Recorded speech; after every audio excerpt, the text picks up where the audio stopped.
Charles Bukowski's childhood was a crucible that forged the raw, unflinching soul that would later define his literary output. Born in Andernach, Germany, in 1920, his early years were marked by a quiet, if unremarkable, existence. Yet, this tranquility was a mere prelude to the tempestuous storm that would engulf his life.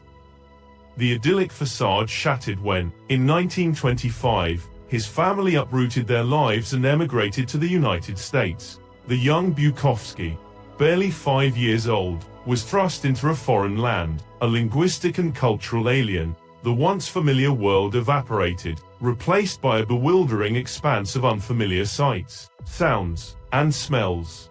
If the challenges of assimilation were not enough, Bukowski's domestic life was a harrowing ordeal. His father, a towering figure of brutality, ruled the household with an iron fist. The physical and emotional abuse inflicted upon the young boy was a daily ritual, a systematic erosion of his spirit. The once bright-eyed child was slowly transformed into a shadow of his former self, a creature haunted by fear and despair. The violence was not confined to physical assaults. The elder Bukowski was a master of psychological torture, using words as weapons to inflict deep-seated wounds. The young Charles learned to live in a constant state of terror, his mind a battleground of conflicting emotions. Love, respect, and fear intertwined in a toxic brew, creating a complex and deeply troubled individual. As Bukowski matured, his physical appearance became another source of torment. The onset of adolescence brought with it a hormonal onslaught that transformed his body. But for Bukowski, this transformation was a curse rather than a blessing. His face became a battleground, ravaged by acne that left him a disfigured pariah. The mirror, once a portal to self-discovery, became a grotesque caricature of his self-loathing. Isolation became Bukowski's constant companion, shunned by his peers, rejected by his father, and tormented by his own body.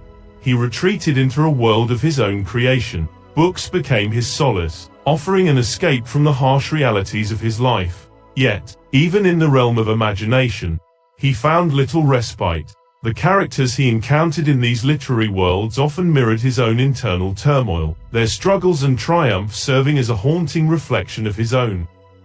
These formative years were the crucible in which Bukowski's worldview was forged. The experiences of isolation, abuse, and rejection left an indelible mark on his psyche. The seeds of rebellion, anger, and a profound disillusionment with the human condition were sown deep within his soul. It was in these darkest hours that the foundations of his literary voice began to take shape. The desire for acceptance, a universal teenage yearning, was a cruel torment for Bukowski. He watched as his peers formed cliques and forged bonds, while he remained on the periphery, a solitary figure in a crowded room. The ache of loneliness was a constant companion, a gnawing emptiness that seemed to consume him from within. To cope with the overwhelming sense of isolation, Bukowski turned to self-destructive behaviors. Alcohol became a temporary anesthetic, numbing the pain of existence. The false bravado it induced offered a fleeting sense of belonging, a counterfeit currency that could not satisfy the deep-seated hunger for connection. Despite the darkness that enveloped him, there were glimmers of hope. Writing became an outlet, a means of expressing the turmoil within. The raw, unfiltered emotions that surged through him found their way onto the page, offering a cathartic release. It was during these solitary hours that the seeds of his future as a writer were sown. For years, Bukowski toiled in obscurity, a writer without readers, a voice crying in the wilderness. Rejection was his constant companion, a spectral figure that haunted his dreams and eroded his self-belief. Yet, despite the relentless setbacks, he persisted, driven by a stubborn refusal to surrender. A turning point arrived in the form of John Martin, the editor of the small, independent magazine, Los Angeles Free Press. Martin recognized the raw power and unflinching honesty of Bukowski's work, and offered him a platform to share his stories with a wider audience. It was a lifeline, a chance to connect with readers who might appreciate his unique voice. With each publication, Bukowski's reputation grew, albeit slowly. His work resonated with a growing number of readers who were tired of the sanitized and superficial narratives that dominated the literary landscape. They found in Bukowski's writing a brutal honesty, a reflection of their own struggles and disillusionment. However, success, when it finally arrived, was tempered by the realities of the literary world. Book deals were hard-won, and financial rewards were meager. Bukowski continued to live a modest existence, his income supplemented by part-time jobs and the occasional oddity. Despite the challenges, Bukowski's literary career gained momentum. His novels, such as Post Office and Factotum, became cult classics, attracting a devoted following. His unflinching portrayal of the human condition, coupled with his darkly comedic wit, struck a chord with readers.